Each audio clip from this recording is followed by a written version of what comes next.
Contract वाली बहू। नरेश की माँ अपने बेटे से मिलने दिल्ली आ रही है। इस बात का पता चलते ही नरेश के दिल में हलचल मच जाती है। नरेश अपनी माँ के स्वागत की तैयारी में लग जाता है। साथ ही उसे डर भी सताने लगता है कि उसकी माँ कहीं अपनी पुरानी जिद पर फिर से बैठ ना जाए। हे भगवान, इस बार बचा लो, अगले साल पक्का माँ की जिद पूरी कर दूंगा।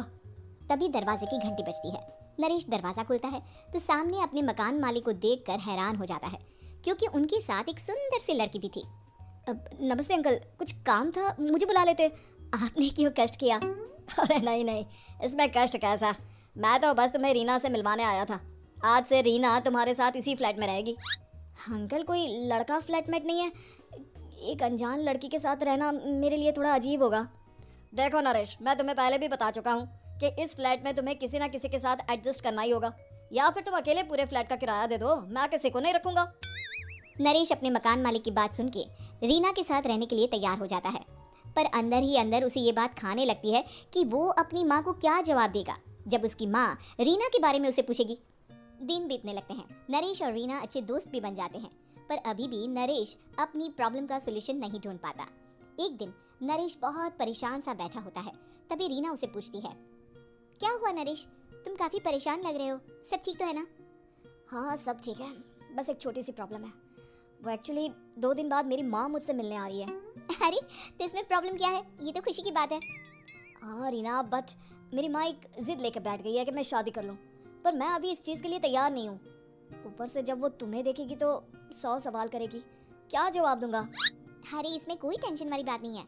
मेरे पास ना इस प्रॉब्लम का सोल्यूशन है, जिससे ना तुम्हें शादी करनी पड़ेगी और ना ही तुम्हारी माँ मेरे बारे में कुछ पूछेंगी। रीना की बात सुनकर नरेश सोच में डूब जाता है।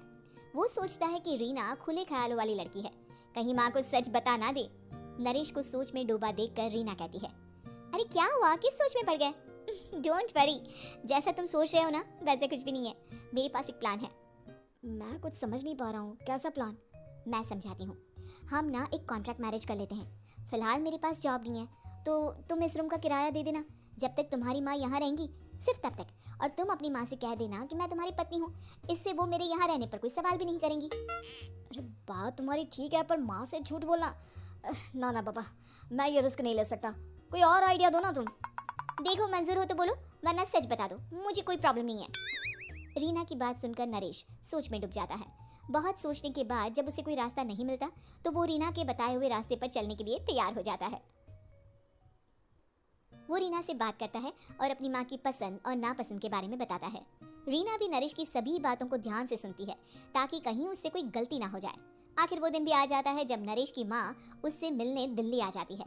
नरेश अपनी माँ को फ्लैट पर लेकर जाता है।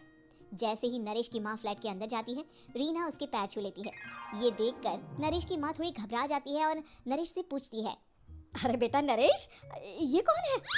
माँ, ये आपकी बहू रीना है। माफ़ी चाहता हूँ, सब कुछ इतनी जल्दी में हुआ कि आपको बता ही नहीं पाया, इसलिए सोचा कि क्यों ना आपको सरप्राइज दिया जाए। अरे बेटा, मैं तो बस तेरा घर बसा हुआ देखना चाहती थी। हाँ, बहुत अरमान थे अपनी इकलौते बेटी की शादी को लेकर, लेकिन कोई बात नहीं, शायद किस्मत को यही मंजूर होगा। ये कहते ही नरेश की माँ रीना को गले लगा लेती है। रीना बेटिया, मेरा बेटा ना थोड़ा नादान है, पर तुम काफ़ी समझदार लगती हो, और मैं जानती हूँ कि तुम इसका बहुत अच्छे से ध्यान रखोगी। माँ, आप चिंता मत कीजिए, मैं सब संभालूंगी। नरेश की माँ अपने बहू और बेटे के साथ खुशी खुशी रहने लगती है। दिन बीतने लगते हैं। नरेश की माँ और रीना का रिश्ता बहुत मजबूत होता चला जाता है। वो दोनों सारा दिन एक साथ रहती और खूब बातें करती। इधर साथ रहते रहते नरेश और रीना भी एक दूसरे से प्यार करने लगते हैं। दोनों को इस बात का एहसास हो जाता है, फिर भी वो इस बात को छुपा कर ही रखते हैं। एक दिन नरेश की माँ और रीना शादी के बारे में बात करने लगते हैं। रीना बिटिया, ये तो नरेश ने मुझे बिना बताए शादी कर ली, वरना मैं तो अपनी इकलौती बेटी की शादी इतनी धूमधाम से करती कि सारी दुनिया देखती रह जाती। अच्छा माँ, आप ऐसा भी क्या करती नरेश और मेरी शादी में जो दुनिया देखती रह जाती? अरे बिटिया, एक माँ के अरमान तुम अभी नहीं समझोगी। मैं तो अपनी बहू को एक रानी की तरह लेकर आती और शादी भी बिल्कुल शाही अंदाज में करती, पर मेरे तो सारे अरमान ऐसे ही रह गए। खैर, मुझे तो अपने बेटे और बहू की खुशी चाहिए बस। ये कहते हुए नरेश की माँ की आंखों में आंसू आ जाते हैं। रीना भी ये सुनकर ख्यालों में खो जाती है, क्योंकि वो भी मन ही मन खुद को नरेश की पत्नी और उसकी माँ की बहू मानने लगी थी। शाम को जब नरेश ऑफिस से घर आता है तो रीना खुद को रोक नहीं पाती और नरेश के सामने उसकी माँ को अपने और नरेश के रिश्ते का सारा सच बता देती है। रीना की बात सुनकर नरेश की माँ दोनों से बहुत नाराज हो जाती है और घर वापस जाने की बात करने लगती है। तुम दोनों ने मुझसे सच छुपाकर बहुत ठेस पहुंचाई है मुझे। अब तुम लोगों के साथ नहीं रहना चाहती मैं, कल ही वापस चली जाऊंगी अपने घर। माँ मुझे माफ कर दो, ये सब मैंने रीना के कहने पर ही किया है, वरना मैं भी आपको कभी ठेस पहुंचाने के बारे में सोच भी नहीं सकता। हाँ माँ, हमने ये सिर्फ आपका दिल रखने के लिए किया, प्लीज हम दोनों को माफ कर दीजिए।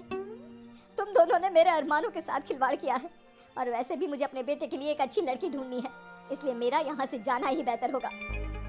माँ की ये बात सुनकर रीना खुद को रोक नहीं पाती। माँ, क्या मैं आपके घर की बहू बनने लायक नहीं हूँ? रीना की बात सुनकर नरेश हैरान रह जाता है। नरेश की माँ भी कुछ समझ नहीं पाती। मैं कुछ समझी नहीं, आखिर तुम कहना क्या चाहती हो?